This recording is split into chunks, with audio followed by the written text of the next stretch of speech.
UFC 292 this Saturday in Boston. We have Aljamain Sterling versus Sean O'Malley. So Aljamain is defending the title, the bantamweight title versus Sean. And we have a few other fights that we're going to talk about. But first of all, this title fight.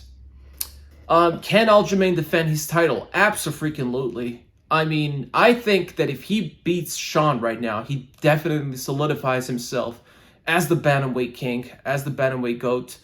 And he can move on. Honestly, yeah. If he beats him, he can move on to the featherweight and we'll see what happens there. But if he does lose, this will be quite interesting. What will happen if Sean wins? Now, the question is, can Sean win? Absolutely, yes. 100%. And I think the key to this matchup, the answer actually lies in Petr Yan. Both of these guys fought Petr Yan. Both of these guys almost lost to Petr Yan under different circumstances.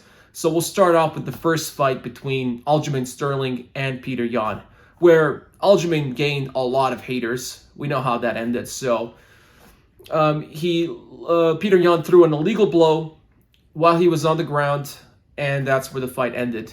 Aljamain Sterling ended up having neck surgery and was out for quite a while holding the title. He won that belt. So that got him a lot of haters because people think that he acted a lot, that he could have proceeded with the fight, but up to that point he was losing heavily, which is a fact of the matter. He was losing that fight heavily. Petr Yan was beating the socks out of this guy. So it was in a very dominant fashion. However, he recovered, he came back, and he came back stronger than ever. It's like he improved a lot. It was like a different Aljamain. It was like a 2.0 Aljamain. He beat Petr Yan in the second fight. Now, it wasn't a dominant victory, but he beat him by decision. That was no question about it. After that, he beat Corey Sandhagen. After that, he had a fight versus TJ Dillashaw. Now, that was not a very impressive victory, as TJ Dillashaw came into that fight as a damaged fighter. His shoulder popped right away. He said during the entire camp, his shoulder was popping. So he should never have fought that. So yeah, it was an easy walk in the park for Aljamain in that fight. The big fight was versus Henry Cejudo. So Henry Cejudo made a big comeback for the title fight, and then he lost to Aljamain. It was a decision, and Aljamain beat him. I mean, hands down. It was a very good fight, but Aljamain did beat Triple C. So now, this time around, we got Sean O'Malley. So after all these victories, there's nobody really left. I mean, Corey Sandhagen already lost to Aljamain. He has the case that, you know what, it doesn't make sense for me to wait for Corey right now and fight him again, all over again. I think Corey did improve, but not enough to beat Aljamain. So he has every right after this victory to move on forward, do whatever he wants. He wants to go to featherweight. He wants to challenge Volkanovski. Sure, be it. We'll have that. That's a whole different conversation that we'll have. Now, does Sean stand a chance? 100% yes. Now, Sean fought Petr Yan. In all honesty, I think Petr Yan won that fight. I think Petr Yan, actually, looking back at it, if he landed that knee versus Aljamain just 2 seconds later when he was off the ground, the whole history would have been rewritten of the bantamweight division. We would have had an entire different landscape. I think Aljamain would have went to surgery with a loss. He would have been out for quite a while. Who knows how he would have came back from that. And then Petr Yan would have been the reigning champion, who probably would have defended the title once or twice for sure. Yeah, it would be tough. It would be totally different. Then he fought Sean O'Malley. I think Peter just won that fight easily. I think he dominated him. It didn't dominate him, but in certain positions, when he took him on the ground, he ground and pound, he completely dominated him. So I think that should have been a 3-2 at least for Petr Yan. If not a 4-1, but I think 3-2. I think Sean took 2 rounds. I don't know what the judges saw in that fight, but yeah, he won that 3-2 on a split decision. So one judge, it all took his one judge to decide for Petr Yan to win. Peter would have won that fight. So I think that's where the answer lies. Sean, aside from Petr Yan and Chito Vera, which is a special story, I think he fought cans, honestly.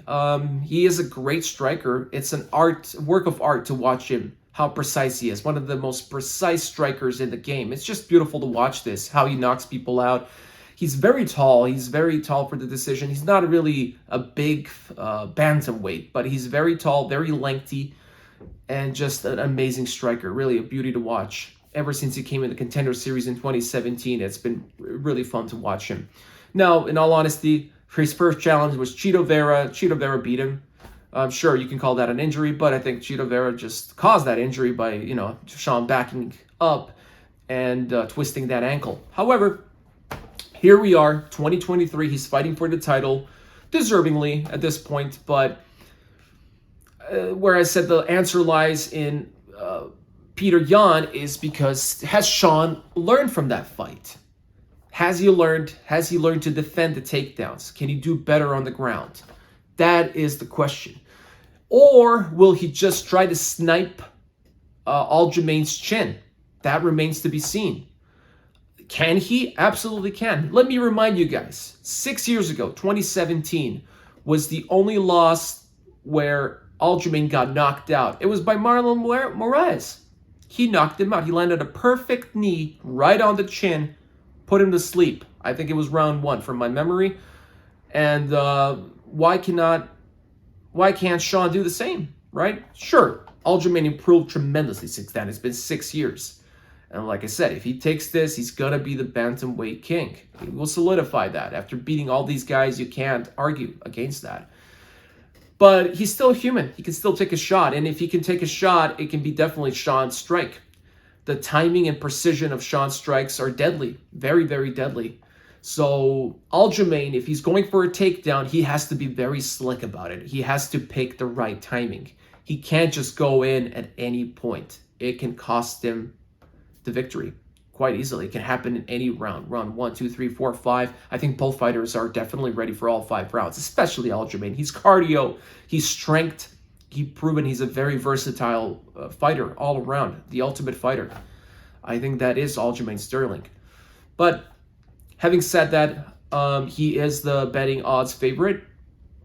If I were to gamble, if I were to put my money, I think it's a good risk to put it on Sean O'Malley to snipe him out. Honestly, I think Aljamain wins this fight. He is the favorite. I don't think Sean has something that will, I think he will be able to take him down at some point. I think he will go to the ground. And I don't know how Sean will get out of those positions. He could easily get submitted by Aljamain. But if I were to bet, I think I would take the risk. I think the odds are pretty good for Sean to snipe him out, to KO him. And that would be a tremendous victory, and we'll have a very fun conversation then in the division. I think in that case, Aljamain will not lead the division. I think he will ask for a rematch. He will ask for a rematch where he might potentially win, and then we might go for a trilogy, but we'll see what happens tomorrow. Tomorrow's the day. So my brain says Aljamain wins comfortably. My betting side says put the money on Sean. It's worth it. Let me know what you guys think. And if you like this video, don't forget to like and subscribe. And hit the notification bell because I got a lot more videos coming up. I'll see you in the next one.